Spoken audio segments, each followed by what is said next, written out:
चोर की चिट्ठी। अलसुबह फजीर की अजान के साथ ही अलका जाग उठती थी और उसकी रोजाना की दिनचर्या शुरू हो जाती थी। लेकिन आज अजान की आवाज के बाद भी वह बिस्तर से नहीं उठी। नींद तो खुल गई थी उसकी, परंतु बिस्तर से उठने की हिम्मत नहीं हुई। थोड़ी देर लेट लेट कर सीलिंग को निहारती रही। फिर जब बेचैन होने लगी तो बेमन से बिस्तर से उठ गई। स्टोव पर चाय का पानी रखने के बाद बोझिल कदमों से अखबार लेने के लिए मेन गेट की तरफ चल दी। फर्श पर पड़ा अखबार उठाते ही वह चौंक गई। पास ही एक सफेद रंग का बंद लिफाफा पड़ा था। लिफाफे पर लिखा था, सिर्फ अलका दीदी को मिले। आगे पीछे न कोई उस पर पता लिखा था।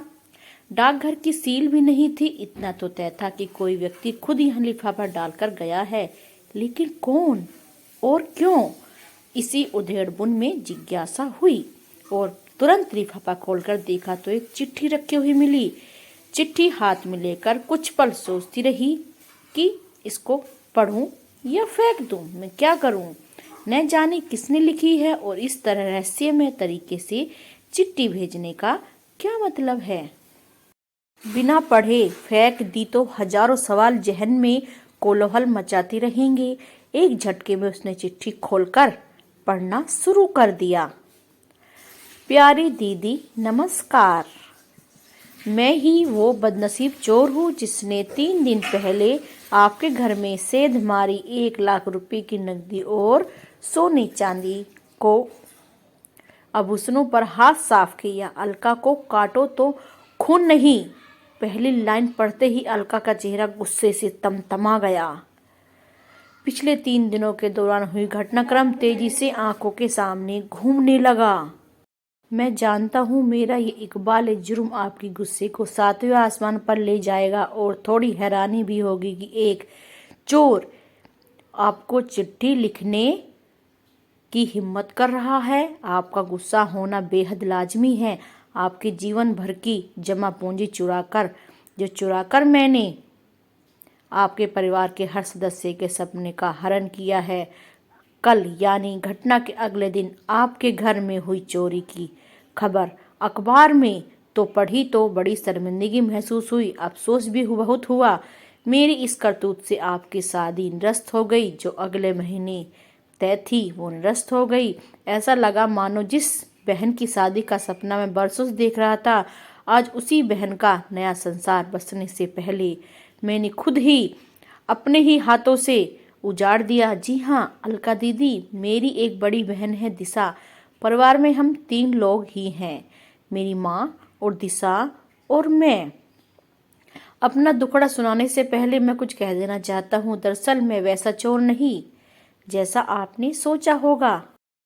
अपने ऐसो आराम या मेहनत से बचने के लिए मैंने ऐसा शर्मनाक और गैर कानूनी कृत्य नहीं किया। हाँ दीदी, मैं स्नातक हूँ और फिलहाल बेरोजगार हूँ। पिता का देहांत मेरे बचपन में ही हो गया था। माँ ने सिलाई कढ़ाई की और घरों में काम करके हम दोनों भाई बहन का लालन पालन किया। माँ के बलिदान व जुनून की बदौलत ही हम दोनों स्नातक पढ़ाई कर सके। फिलहाल किसी छोटी मोटी नौकरी की तलाश में हूँ, लेकिन काफ़ी चप्पलें घिसने के बाद नौकरी में महरूम हूँ।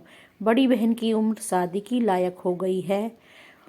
उसकी आंखों में शादी को लेकर सजने वाले सपने मुझे साफ नजर आते हैं, लेकिन घर की स्थिति के चलते वह खामोशी धारण किए हुए है। मैंने और माँ ने बहुत प्रयास किए किसी तरह यहाँ वहाँ से पैसे उधार लेकर दिशा की शादी कर दे, लेकिन हर जगह दहेज और शादी कार्यक्रम के अच्छे इंजाम डिमांड में मजबूर करती और फिर हम जैसों की मदद कौन करता है। बेटी की शादी ना होने से माँ बहुत दुखी है और घुट घुट के मुझसे बर्दाश्त नहीं होता। इस जद्दोजहद में मैंने चलते चोरी की घृणित अपराध अंजाम को दुस्साहत कर डाला।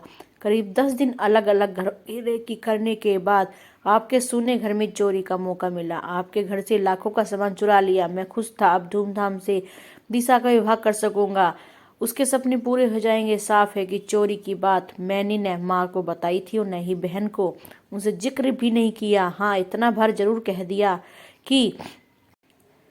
कि शुरू कर दो लड़का देखना, शादी के लिए रुपया आभूषण के इंतजाम में किसी तरह कर दूंगा। माँ व बहन दोनों ही बहुत खुश हुए, इतने खुश हुए कि उन्होंने यह भी नहीं सोचा कि पैसों का इंतजाम कैसे करूंगा और कहाँ से करेंगे। शादी की बात सुनकर तो दिशा का चेहरा शर्म और खुशी से दमक उठा। उसी खुशी देखकर मैं गदगद हो गया। पहली बार मुझे एहसास हुआ कि अपनी जिम्मेदारी और कर्तव्य का निर्वाह करना कितना सुखद और मन को आनंदित करने वाला होता है। बहन की शादी कर हम दोनों माँ बेटा मानो चारों धाम तीर्थ यात्रा कर लेंगे, लेकिन एक बहन की जिंदगी उजाड़ कर दूसरी बहन की खुशियाँ खरीदी जा सकती हैं? आपकी आंखों से बहते आंसुओं से मेरी बहन के जीवन में कभी खुशियों की बारिश नहीं हो सकती दीदी। मनुष्य को इतना भी निर्दय नहीं होना चाहिए कि वो अपनी खुशियों के लिए दूसरे का घर संसार उजाड़ दे। दिशा के भाग्य में यदि शादी की खुशियां लिखी होंगी तो वह हर हाल में मिलेंगी, मिलकर रहेंगे। बड़े बूढ़े कहते हैं भगवान ने सबकी जोड़ियां बनाकर ही नीचे भेजा है। मैंने सोच लिया था कि आपके सारे रुपये और एक आभूषण आपको लौटा दूंगा। कल दिन भर चिंतन मनन करने के बाद मैंने सामान लौटने का तरीका अपनाया ताकि आपसे क्षमा याचना भी कर सकूं। हो सके तो आप मुझे माफ़ कर देना दीदी। मैंने आपका सारा सामान एक थैली में रखकर आपके घर के मेन गेट से टिका कर रख दिया है। जब तक आप सामान नहीं उठाएंगी मेरी नज़र उस पर जमी रहेगी ताकि कोई और व्यक्ति आकर उसको चुरा ना ले। एक साथ कई तरह के भाव अलका के चेहरे पर आकर धमाचौकड़ी करने लगे। चिट्ठी हाथ में दबाए हुए बहुत तेजी से दरवाजे की ओर दौड़ी। एक झटके से दरवाजा खोला, थैला वहां रखा था। जल्दी से थैला उठाकर वो अंदर ले आई। एकदम से बिस्तर पर पलट दिया। नोटों की सभी गड्डियां और एक एक जेवर सही सलामत थे। उसकी आंखों से आंसू और होठों पर मुस्कुराहट थिरक उठी। अलका ने सारे पैसे और जेब अपने दोनों हाथों में समेटकर चेहरे से लगा लिए। फिर अचानक उसे चिट्ठी का ख्याल आया और एक बार फिर अचानक वे दरवाजे की ओर दौड़ पड़ी। दरवाजा खोलकर उसने चारों ओर नजर घुमाकर फिराकर देखा। सूनी सड़कों पर कोई भी नहीं था। चिट्ठी अभी पूर्ण नहीं हुई थी। आगे लिखा था, एक गुजारिश है दीदी, इंसानियत व कानून दोनों ही नज़रों से मैंने अपराध को अंजाम दिया है और उसकी सज़ा भी कानून तय है।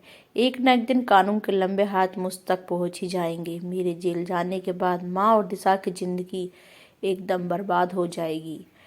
अतः मैं चाहता हूँ कि आप पुलिस में दर्ज चोरी का मुकदमा आप वापस ले लें ताकि मैं पूरी तरह से बेफिक्र होकर अपनी माँ और अपनी बहन की सेवा कर सकूं, उनका सहारा बन सकूं। नमस्कार। अलका ने फौरन अपनी माँ व अन्य परिजनों को जगाकर सारा किस्सा सुनाया। उनके सामने जेवर व रुपये रख दिए। माँ का तो खुशी के मारे रो रो कर बुरा हाल हो गया। सभी ने भगवान का लाख लाख शुक्र अदा किया और ईमानदार चोर की इंसानियत पर अलका ने मसरूका वापस मिलने की जानकारी पुलिस को देकर अपनी FIR भी वापस ले ली।